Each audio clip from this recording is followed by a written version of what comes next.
Hello friends, स्वागत है आपका हमारे यूट्यूब चैनल कॉम्पिटिटिव वर्ल्ड में। तो दोस्तों, सबसे पहले तो मैं आपको बता दूं, एक ये नई वैकेंसी के बारे में हम लोग चर्चा करने वाले हैं इस वीडियो में आपको।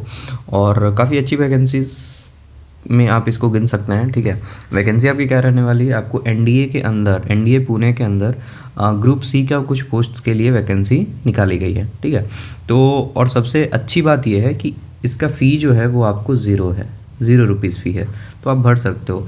बट ये इन सब पोस्टेज के जो आपको सेंटर्स रहेंगे ना, वो सेंटर अभी क्लियर नहीं किया गया, बट मेरे हिसाब से पुणे ही रहना चाहिए, पुणे में ही पेपर होगा आपका। तो एक बार इस वैकेंसी के बारे में हम लोग देख लेते हैं क्या है। जैसे online application are invited from Indian nationals to fill up the following group C vacancies including backlog vacancies through direct recruitment and the details are tabulated as under। तो इस बेसिस पे आपको सीरियल नंबर दिए गए हैं, post हैं, age criteria है, किस एज के बंदे इसको भर सकते हैं। सॉरी, मेल्स फीमेल्स दोनों के लिए है, खासकर ये लोग फीमेल्स को इनकरेज कर रहे हैं कि वो भी अप्लाई करें। ठीक है, तो एज मतलब जो भी कैंडिडेट्स हैं वो किस एज ग्रुप में हों तो वो अप्लाई कर सकते हैं। पे स्केल आपका क्या रहने वाला है एज पर 7 CPC। फिर कैटेगरी वाइज आपका वैकेंसी दिया गया है, टोटल पोस्ट आपका दिया गया है, और रिजर्व्ड फॉर PWBD और ESM इधर अलग करके दिया गया है। ठीक है, चलिए तो बात करें हम, तो पोस्ट आपके क्या क्या क्या रहने वाले हैं। पोस्ट आपके सबसे पहला आपका लोअर डिवीजन क्लर्क दिख रहा है, जिसका एज आपका 18 to 27 रहने वाला है। जो आपका पे मैट्रिक्स लेवल आपका क्या रहने वाला है, लेवल 2 का है, जिसका पेमेंट आपका 19,900 से लेके 63,200 तक जाएगा। UR की वैकेंसी यहाँ 6 है, SC ST 2 1, OBC 5, EWS 2, total यहाँ पे 16 हो जाती है, और 2 यहाँ पे ESM और 3 यहाँ पे PWBD के लिए है। ठीक है, रिजर्व्ड है वो। स्टेनोग्राफर ग्रेड 2 के लिए 18 से 27 साल का उम्र चाहिए। यहाँ पे वही जो यहाँ पे 2 था, यहाँ लेवल 4 हो जाता है। उसके बाद 25,500 का इसका पेमेंट स्टार्टिंग है, 81,100 तक जाता है UR में, लेकिन एक ही वैकेंसी है, और उसके बाद टोटल एक ही वैकेंसी, और किसी भी कैटेगरी में इसके लिए वैकेंसी नहीं है। ठीक है, बस एक ही है। फिर डॉट्समैन के लिए आता है, तो ईयर्स वही है आपका, यहाँ पे लेवल 4 ही है, पेमेंट लेवल वही स्टेनोग्राफर ग्रेड 2 का टाइप का है। 2 पोस्ट हैं, 2 UR के लिए ही हैं, और 2 ही टोटल है आपका। ठीक है, फिर सिनेमा प्रोजेक्टनिस्ट 2, यहाँ 18 से 25 साल के तक के लिए है। ठीक है, जॉब यहाँ से 27 आपको दिख रहा है, यहाँ बस 25 साल तक के लिए है। पे लेवल यहाँ पे आपका 2 रहने वाला है, same as lower division clerk, 19,900 से लेके 63,200 तक का, लेकिन एक ही सीट है, और एक ही सीट आपका होने वाला है टोटल में। ठीक है, चलिए उसके बाद फिर कुक है। कुक में भी आपका एज क्राइटेरिया एज पर नंबर सीरियल नंबर 4 के तरह ही है, ये भी सेम है। यहाँ आपको 10 पोस्ट देखने को मिलेगा UR का, 1 पोस्ट आपका ST का मिलेगा, 1 OBC का, और 2 EWS का। टोटल पोस्ट यहाँ पे हो जाते हैं 14। ठीक है, और कंपोजिटर कम प्रिंटर का, फिर ये दोनों तो लगभग ऊपर जैसा ही है, एक ही पोस्ट है यहाँ पे, और एक UR का है। ठीक है, next civilian motor driver, motor driver civilian OG में आपका 18 से 27 साल का उम्र चाहिए। पे लेवल 2 है, तो 19,900 से लेके 63,200 तक रहने वाला है। UR का 2 सीट है, यहाँ पे आपको ST का 1 सीट है, टोटल आपके 3 हो जाते हैं। फिर कारपेंटर का आता है। ठीक है, आपका कारपेंटर का क्या आएगा, कारपेंटर में आपको एज लिमिट 18 to 25 है, पे लेवल आपका 2 रहने वाला है, और 2 सीट है, और दोनों की दोनों UR की ही वैकेंसी है। अगर इसके आगे की बात करें, फायरमैन का निकला है।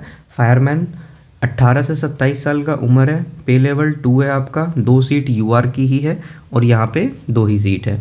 फिर TA बेकर कन्फेक्शनर का है, तो ये पे लेवल 1 में आता है, तो एक ही सीट है, और एक UR की सीट है। ठीक है, यहाँ पे TA साइकिल रिपेयर का है, 2 सीट है, दोनों UR की है। TA प्रिंटिंग मशीन ऑपरेटर का है, 1 सीट है, एक UR का ही है। ठीक है, TA बूट रिपेयरर का है, यहाँ पे एक ही सीट है, और एक UR का है। फिर MTS आता है आपका, जो MTS staff office and training MTS OT के अंदर। ठीक है, 18 से 25 साल इसका उम्र रखा गया है। पे लेवल आपका 1 मतलब 18,000 से लेके 56,900 तक जाना है। UR की 78 वैकेंसीज हैं, 78। एंड टोटल आपकी जो वैकेंसी बन जाती है ये आप category wise SC ST OBC and EWS है ये पे, तो टोटल यहाँ पे बन जाता है 151। तो सबसे ज़्यादा वैकेंसी देखने को कहाँ पे मिली है, MTS में।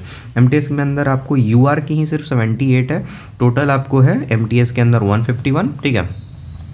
टोटल जो वैकेंसी है अगर हम बस इन दोनों को छोड़ दें तो आपको वो है 198, और इसको अप्रॉक्स 20 एंड 30 मानोगे और इसको 200 मान लिए तो 225 के आसपास, मतलब 230 वैसे होगा बट एक और दो ऐसे हटाएंगे तो 223 के आसपास आपका वैकेंसी है, ठीक है। कितना है आपका 223 के आसपास, जिसमें से ये लोग तो स्पेशल वैकेंसीज मतलब आ जाएंगे, ये लोग रिजर्व्ड हैं, इनमें आप नहीं घुस सकते हो, ये रिजर्व्ड है, इनमें ये आएंगे, नहीं तो ये खाली जाएगा, ठीक है। आपको सोचना है इसके बारे में। तो आपको लगभग 198 वैकेंसी है, क्या पता आगे बढ़ सकती है घट सकती है, बट एज पर नोटिफिकेशन आपको 198 वैकेंसी है, आप इसको अप्लाई कर सकते हो, ठीक है। और आगे हम कुछ इंपॉर्टेंट बात हैं वो बता देता हूँ मैं।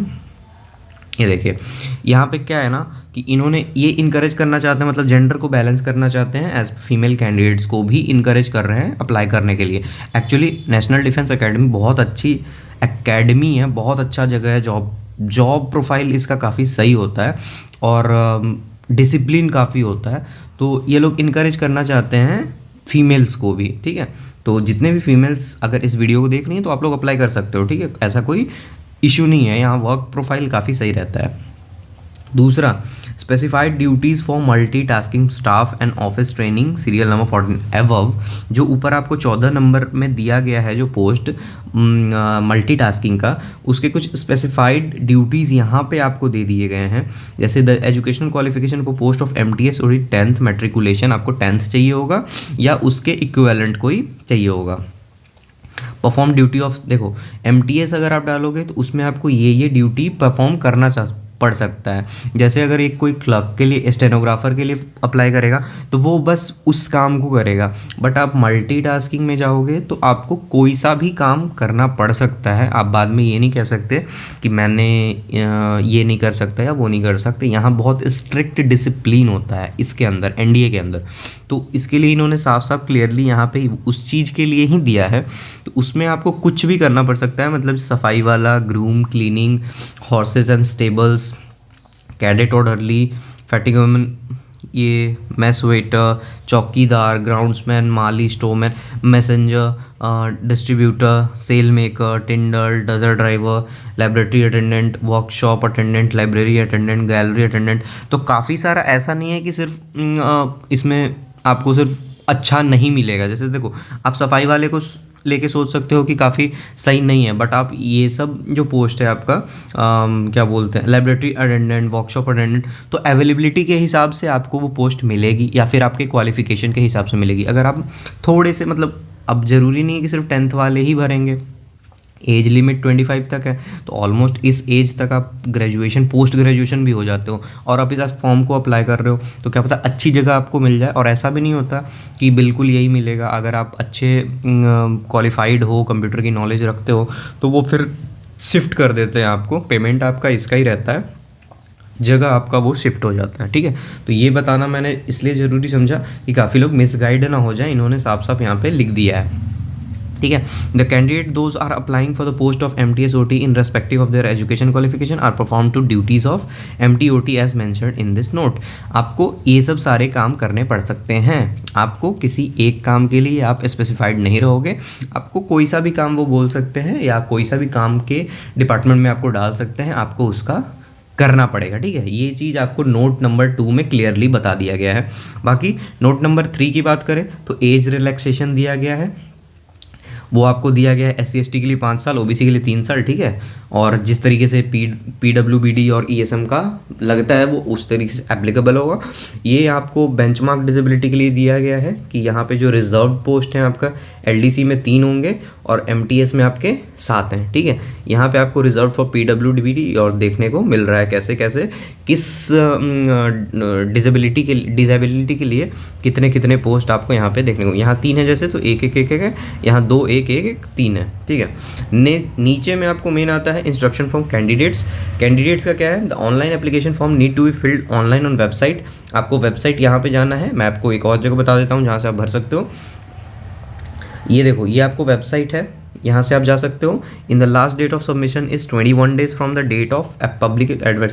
एम्प्लॉयमेंट न्यूज़ में ये निकली है, एम्प्लॉयमेंट न्यूज़ में जब से ये निकली है तब से 21 डेज़ आपके पास है। उसके बाद आप अप्लाई करोगे तो आपका फॉर्म रिजेक्ट हो जाएगा।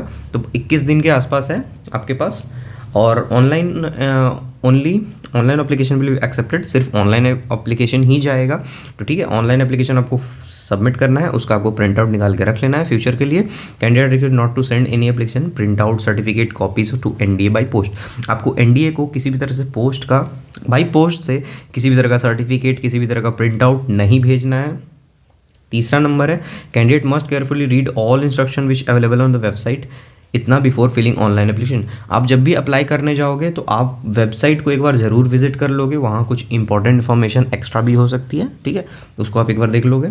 दूसरा, to avoid last minute rush candidate are advised in their own.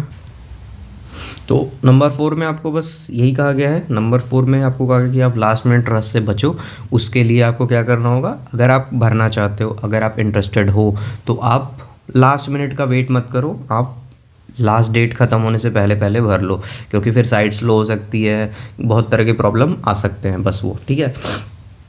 Number 5 में आपको बोलता है NDA does not accept any responsibility for the candidate for not being able to submit their online application on account to aforesaid reason for any other reason. मतलब आप अगर submit नहीं कर पा रहे हो उसके लिए एनडीए रिस्पॉन्सिबल नहीं है, ठीक है। अब मैं आपको एक चीज़ और दिखाता हूँ, ठीक है, रुकिए, देखिए एक कुछ पॉइंट्स और हैं वो भी देख ही लेते हैं।